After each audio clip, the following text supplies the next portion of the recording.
I'm Rita Kakati-Shah, your host for the Uma Show. Welcome to your one-stop journey for feeling empowered.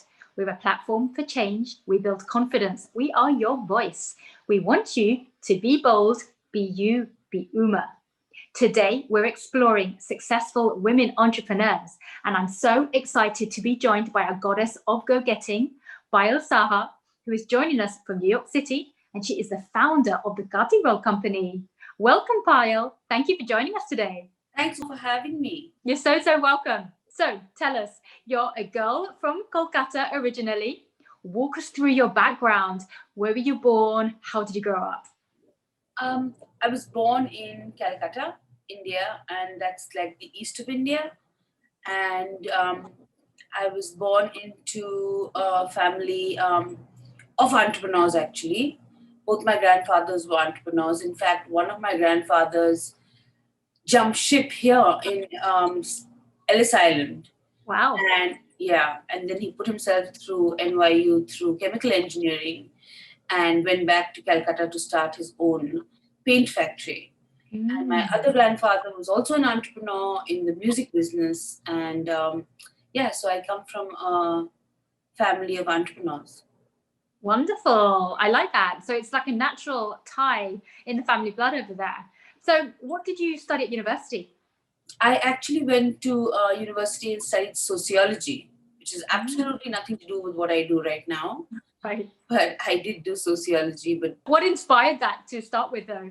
It's a subject I liked while I was in high school, and I just decided to pursue it. As I didn't know what I wanted to do at that point in time, so it was easy. Yeah, no, I understand that quite often, especially when you're at that young age, you just study the first thing that you think somewhat you bond with and you like, and then you go for that. Then you actually got married soon after, and you moved to the US. That must have been quite a whirlwind experience and journey for you. Talk us through that. So my husband, Anil, who was in advertising at the time, got a job here in New York with an advertising agency as a creative director. Mm-hmm. And we moved here with his job. Right. Strangely enough, I couldn't work at that time because of the visa I was on. Mm. But I was allowed to open a business. By the visa rules, it was just very strange. And that's when I decided that that's what I want to do, that I wanted to open a carty roll. Actually, I thought at that time a cart. Mm. I didn't think I had, the resources to open a real brick and mortar. And that's what got me here. And I think I always thought that carty rolls were a great product for New York City because it's an on-the-go city and it's an on-the-go food. So right. That's where it came from. I love that. And you don't actually have any background in catering per se. So I guess how did you convert that love of food to the multi-million-dollar company that you've now converted it to today? I actually didn't think of it being a multi-million-dollar enterprise at all. I remember when on the first day I made $50. Right. And I was so excited and so happy with myself because I opened the store one day without any grand opening or any of those things. And I opened with my cleaning lady. Wow. So it was just her and me doing pretty much everything in the store. And that's how. And today it is what it is. And it's just, I always say, a huge fluke. Right. It's amazing, isn't it, how sometimes journeys, and especially in the entrepreneurial spectrum, where you don't actually plan them or know how it's going to turn out. You just have a love for something. You have a passion. In your case, it's like, I want to bring street food to where street food really is. And I know it's going to hit off and do something about that. And now look where it's blossomed. So there must have been challenges when you set up. I mean, you mentioned it. You started off from scratch. You used the help of one of your friends, your cleaning lady, to start with, and talk to us about some of these challenges that you faced as an entrepreneur and then what you did to overcome them. Well, for the first challenge that I faced was the fact that I didn't have any background in this in food. So I had no friends in food. I had, nothing. So it was difficult for me to find, vendors, and to find, an insurance agent, or. But I want to mention here that there's a restaurant, a very famous restaurant in New York City called Tamarind, and the owner of Tamarind, because I was a regular customer at Tamarind, went out of his way to help me. Wow. So actually, he and I both still share the same insurance agent. He had, he told all his people to look for people for me. It was just very kind. And I think it's important to pass it on, to really help people when you can, if you see that they have a passion for something. I like that. And to your point, when you're an entrepreneur, having that mentor is so important. Somebody that can champion you and help you. Because to your point, you want to do something, but where do you start? Right. And it's really, really, really tough, when you first get started. If you are building up that consumer base for the first time, you have the product, but how do you get them to sample it? So this was amazing. I love that journey and how you remember it, and it resonates with you so much. I think for entrepreneurs, it's very important to have somebody, because it's very lonely. I mean, you don't have a peer group, you don't have people you can, share your ideas with. Right. Fortunately, I have a husband who's extremely supportive and part of the business now, so it's easier. Yeah.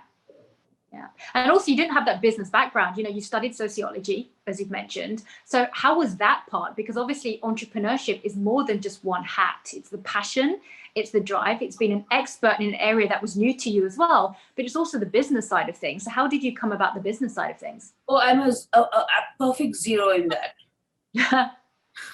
So I have absolutely no interest or any background in finance, which fortunately at the time that I opened, I didn't really need to have. There was not too much to count. So it was, it was what comes in, what goes out, very simple math. Right. Now, of course, it's gotten much more complicated. And like I said, my husband, who didn't also have a background in finance, educated himself and kind of, put us on the right path to how to grow and what to do. And that helped. Yeah. I got very lucky with that. Yeah, absolutely. Yeah. So what's next on the horizon for you professionally? I don't know. I think that Kati Roll deserves to be on deserves to be in every single college town. I mean, I know that the college towns in the US, I mean, what kind of food that is available around the college towns. So it's usually fast food. It's really mostly junk and pizza. And I think that there's a very high or very large South Asian population in the universities and colleges in the US. And I think it will be a great fit there. So the next thing for us is college towns, and another thing that we're doing subsequently after COVID hit is realizing how vulnerable we are without diversifying, because it's hit the restaurant industry so hard that we're thinking now about putting a frozen product in grocery stores, and we're developing that. Well, that sounds fun and exciting. And thinking out of the box, which is what you need to do, constantly innovating when you're in the business mind frame. So I look forward to seeing that. We do a lot of work with universities and colleges as well. So I'm excited to see how the Kati Roll companies develops and expands, because I could totally picture it there. Our first store was is around NYU, and I know how populated the store is with NYU kids. So right. No, absolutely, I can imagine that. Yeah. So pivoting a little bit, when you're not working 24/7, you live with your family in New York. What do you do to unwind? What do I do to unwind? I actually ride. I go horse riding, and that is the one happy place that I have, and it's the one thing I do for myself. And what kind of writing? An equestrian, I love that. How did you get into that?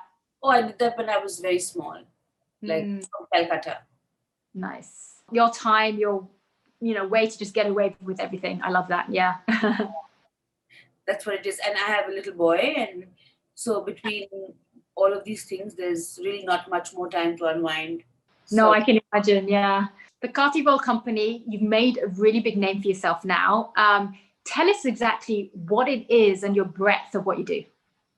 So the wonderful thing about Kati rolls is that it is such a versatile product, because it can be a mealtime product, it can be a snack, it can be for the very rich banker, and it can be for a struggling artist or a student, because it's not fast food, it's cheap food fast. Right.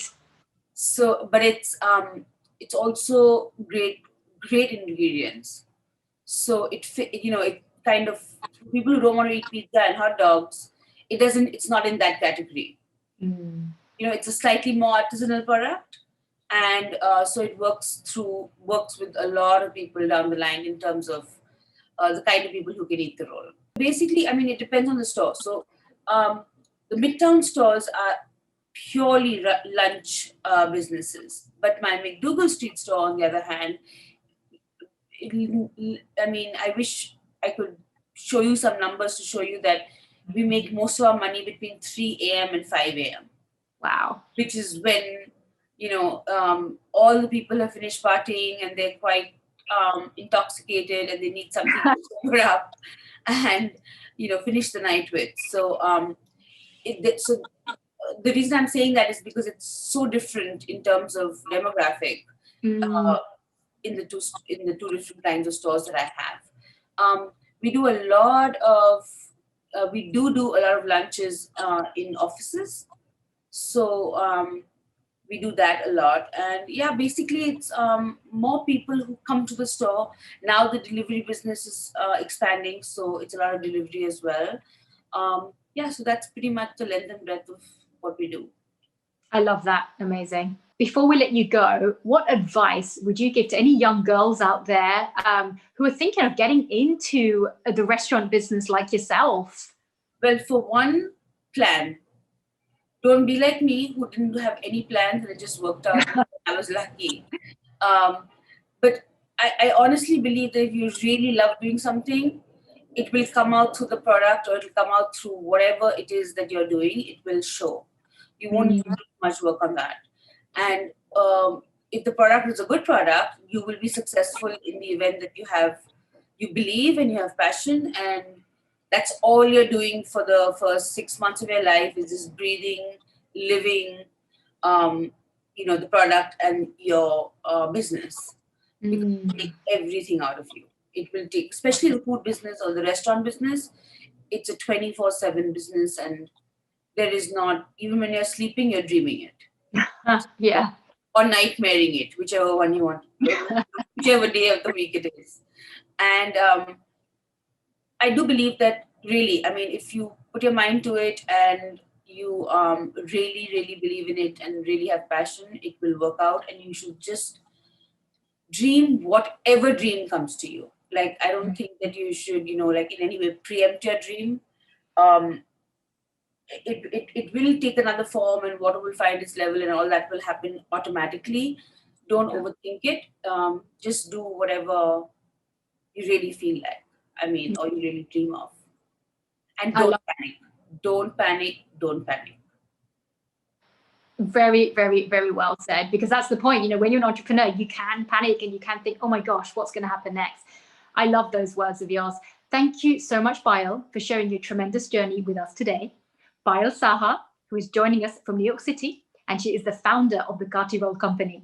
And thank you to all our viewers for joining us on this incredible empowerment journey with us today.